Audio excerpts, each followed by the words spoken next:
سے آئے ہیں اپنی اوقات نہیں بھولنے چاہیے. میں بڑے فخر سے کہتا ہوں کہ میں ایک ڈرائیور کا بیٹا ہوں. میں آج بھی کہتا ہوں میں ریسرچر بنا, سائنسدان بنا, پی ایچ ڈی بنا, ڈاکٹر بنا, جو بھی بنا, میں ایک ڈرائیور کا بیٹا ہوں. My father was a truck driver. آپ لوگ بھی اپنی حقیقت کو سامنے رکھیں اور یہ سامنے رکھیں کہ آپ کے پیرنٹس نے آپ لوگوں کے لیے کیا کیا. یہ بات ہمیشہ تعلیم یافتہ ہونے کے بعد اکثر لوگ اپنے والدین کا انٹروڈکشن کروانے میں بھی شرماتے ہیں. یہ ہمارا بہت بڑا المیہ ہے.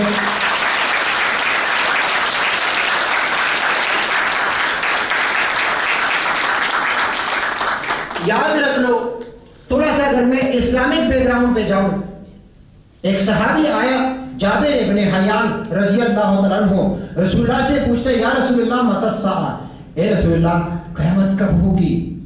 فرمایا جب کوئی بیٹی اپنی ماں کے سامنے, جب کوئی بیٹا اپنی باپ کے سامنے اونچی آواز میں بولے تو سمجھو کہ قیامت آنے والی ہے.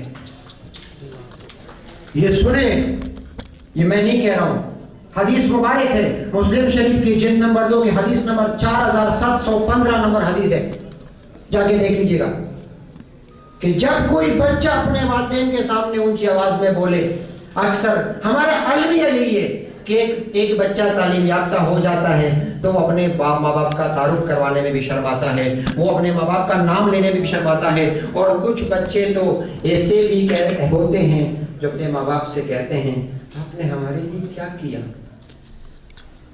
یہ سب سے خطرناک جملہ ہے بچوں, یہ آپ کے مستقبل کو تباہ کر دے گی. یاد رکھ لیں یہ دنیا مکافات عمل ہے. خوش قسمت ہو تم لوگ, آپ کے والدین آپ کے پاس ہیں. ایسے بہت سارے لوگ بھی ہیں جن کے والدین اس دنیا میں نہیں, اللہ ان کو مغفرت دے, اللہ ان کو جنت میں اعلیٰ مقام دے. آپ آج جو بھی ہو آپ کے والدین کی وجہ سے ہو, آپ نے جو بھی کیا آپ کے والدین کی وجہ سے کیا. بچوں میں اس بات پہ ہمیشہ جذباتی ہو جاتا ہوں جب میرے اسٹوڈنٹ, جب میرے بچے اپنے والدین کے سامنے اونچی آواز میں بولتے ہیں, جب اپنے والدین کو بھول جاتے ہیں, اپنے اساتذہ کرام کو بھول جاتے ہیں. یہ بھی والدین ہیں, یہ بھی روحانی والدین ہیں. میں 20 سال پہلے جس استاد سے پڑھا ہوں, آج بھی وہ میرے سامنے آ جائے تو میرا سر جھک جاتا ہے. یاد رکھ لیں والدین اور اساتذہ کے سامنے سر جھکاؤ گے تو دنیا میں سر اٹھا کے بات کر سکو گے.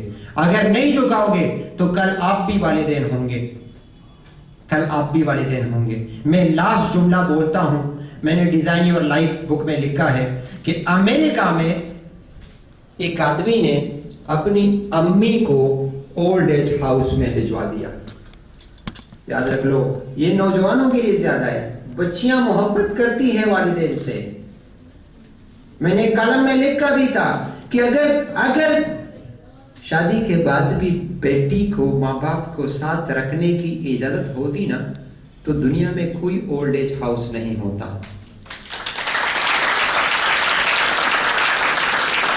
یہ میں آپ لوگوں کے لیے بول رہا ہوں کہ امریکہ میں ایک بچے نے اپنی ماں کو اولڈ ایج ہاؤس میں بھجوا دیا تو 5-6 سال بعد اس اولڈ ایج ہاؤس سے لیٹر آیا کہ آپ کی امی جو ہے وہ بہت سیریس ہے اور وہ آپ سے ملنا چاہتی ہیں.